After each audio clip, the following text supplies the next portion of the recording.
Trinidad, Colorado. Last year when I was going to Phenomicon, this is where I was going to stop overnight, coming and going. Of course, I was just driving in my car, and it would have been a one-day drive from here. But this is where I was going to stop last year for Phenomicon and camp. And I don't know. It looks like a nice little city here. I think that Mesa Formation is real interesting over there. Hi. It's early in the morning on a Monday in Colorado on I-25 South.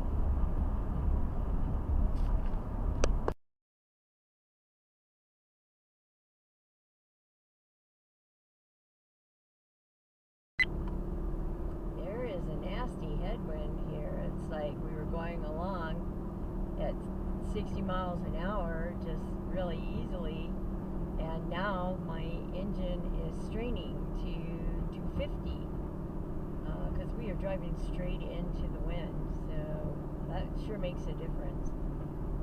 You don't realize it when you're in your car, I don't think, when it's just a car, but when you got something big behind you that is just a great big old wind block, I guess it does make it more apparent. Hopefully we'll get back to the crosswinds and I'll be able to actually get some gas mileage out of this tank of gas, because headwind ain't it.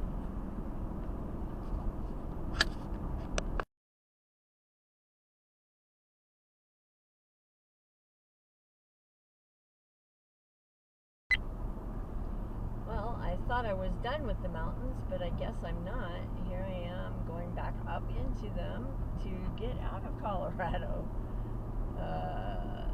Yeah, so I went up in them to get into the state, and now I got to go up in them to get out of the state. I didn't realize that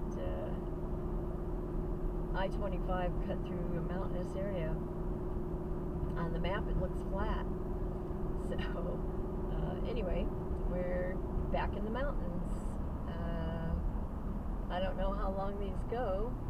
I'm about to enter New Mexico here in about 8 miles.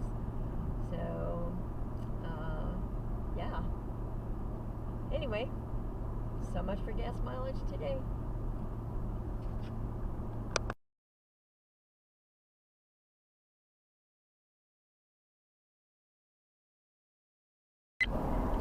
Well, we are in New Mexico. You can tell because of all the red stuff along the side of the highway. I think that's kind of interesting. Yeah, we didn't even get a welcome to New Mexico sign. Wow. Okay. And this is the Santa Fe Trail, by the way. The I-25 is the Santa Fe Trail. So we're going to have to put some brakes on here because we're being pushed downhill by a trailer at 70 miles an hour, and we do not want it to fishtail and make us all crazy. So anyway, check in with you later.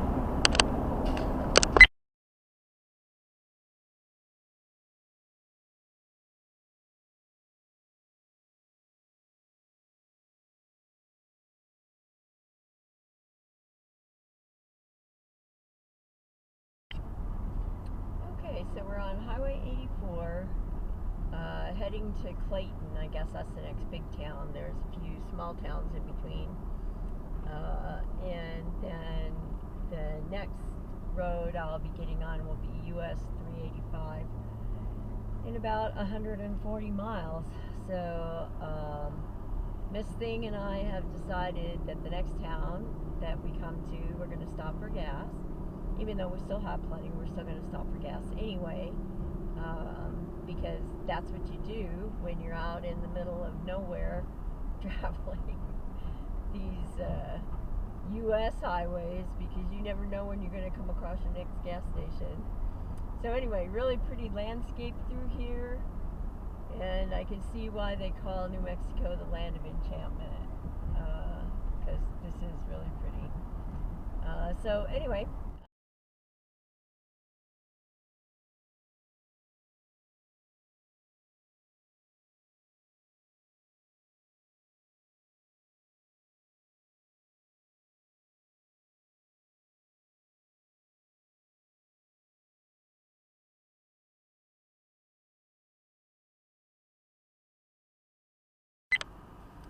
Okay, so we just stopped at the Loves in Clayton, and we're hitting the road. We are looking for 385 South.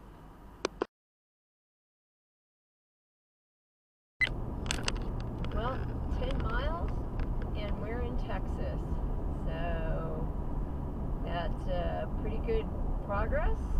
We drove Colorado, New Mexico, and we're going to drive a good percentage of Texas. We're still looking for some place we can eat, because so far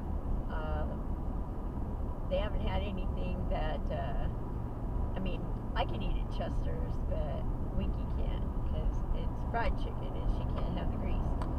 So if they had something where they had like rotisserie chicken or something like that, then I probably could have got some of that for her, but we're still looking for a place to eat, so we'll probably do that in Texas. And hopefully we'll find some place we can get into that doesn't have a steep ass drive where every time I go in or go out, I'm dragging some piece of shit equipment off the trailer or the hitch. I'm really done with that. So anyway, we are off towards Texas.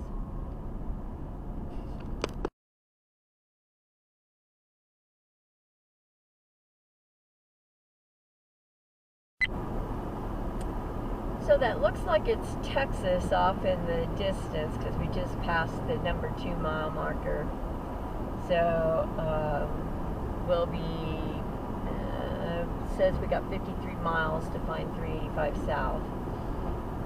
And then we're going to take it to Channing. So, but anyway, we're almost to Texas. And it actually feels kind of good to almost be home, but at the same time, I wish I still had more places to go, that I didn't have a bunch of stuff to do here in Texas. So it's kind of the price you pay, right? Anyway, we are coming up on the Texas state line, and I'm sure we'll see something that Texas welcomes you, drive friendly, because that's their thing. So anyway, so long, New Mexico. I'll see you in October when we come back to go to Santa Fe, and hello, Texas.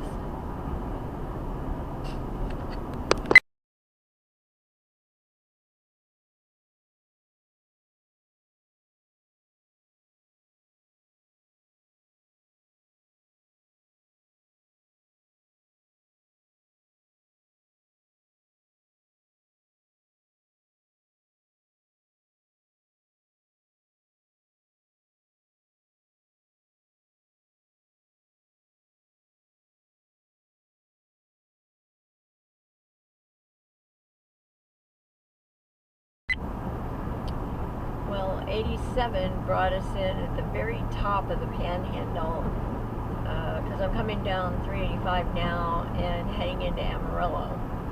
So it brought us in way at the top. So anyway, we are descending the Panhandle of Texas.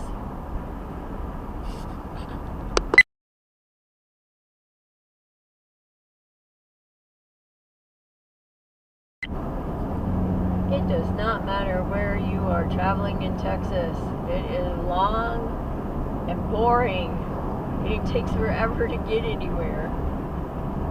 Which is why they travel or measure distance in Texas by how many hours. Like from here, it's an hour and a half to get to Amarillo. I think, 12 hours to get to San Antonio, because it just takes that freaking long to drive this state. But it is boring here. There is nothing. It all looks the same, except for our windmill farm. We have a windmill farm coming up, which is a break in the scenery. But up until now, it has all been the same. So, yeah, go Texas for a variety of scenery.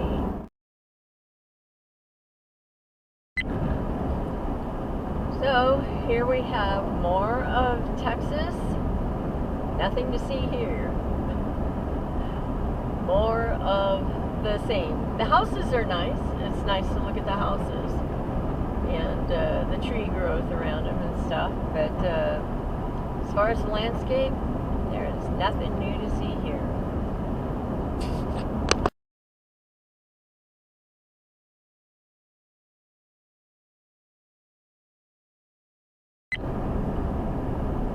So one thing I do hate, and I get it,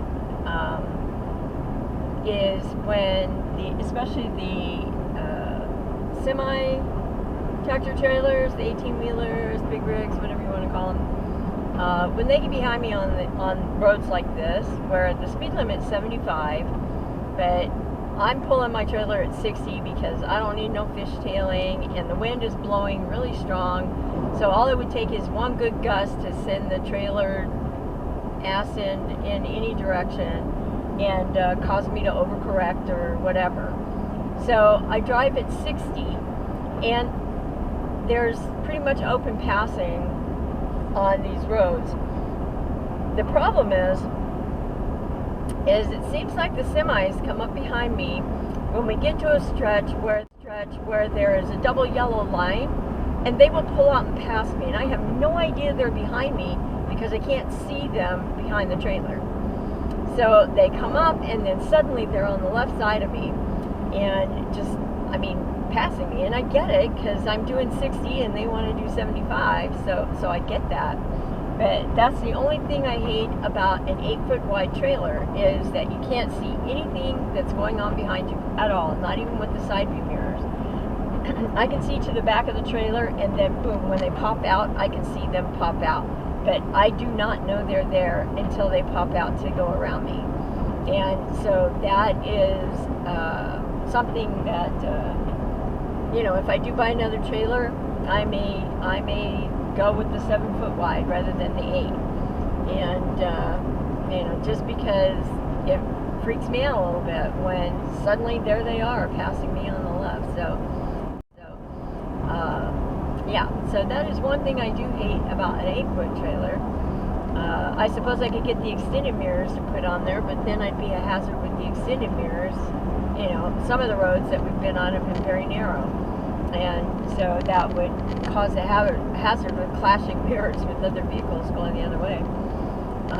So anyway, it's just a thing that I've discovered in the 3 months I've been on the road with the trailer that I don't like, and I don't like, just them popping out and passing. I don't like not being aware of them until they're passing me. That's what I don't like.